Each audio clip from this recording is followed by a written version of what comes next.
नमस्कार मैत्रिणींनो, चला मी फॉल लावत होते साडीला, तर म्हटलं चला तुमच्याशी एक गोष्ट शेअर करावी आणि तुमच्याकडून मला काय शिकता येईल तर पाहावं. तर हे पहा, मी एका साडीला फॉल लावलाय आणि आपण तर हा एका म्हणजे मशीनवर एक पिको करून घेतो एका साईडला आणि एका साईडला आपण हात शिलाई करत असतो. तर माझ्याकडे अशा साड्या येत असतात की का नाही, मला दोन्ही पण साईडने पिकोच करत असतो फॉल लावताना. तर तुम्हाला मी दाखवते. हे पहा मैत्रिणींनो, आपण तर ह्या साईडने आपण पिको करतो सगळ्या साड्यांना, पण तुम्ही इथं पण पिको करताय का मला नक्की सांगा कमेंटमध्ये. आणि ह्या साड्यांना मी सगळ्या साड्यांना यांच्या साड्यांना मला असंच पिको करावा लागतो.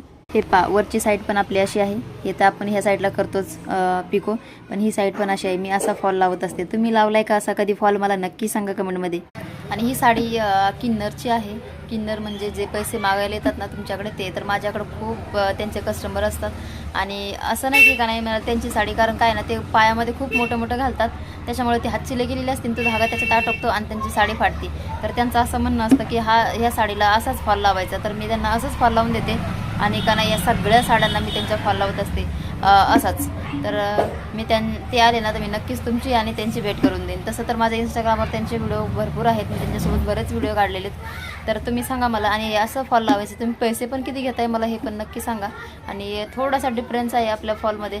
जर तुमच्याकडे एखाद्या व्यक्तीला म्हणजे आता नेटची साडी आहे, तर नेटच्या साडीला तर आपण हात शिलाई करतो, पण ह्या पिकोच्या जागेवर तुम्ही शिलाई पण मारू शकता. 5 नंबरची शिलाई घ्यायची आणि मारायची, एकदम छान.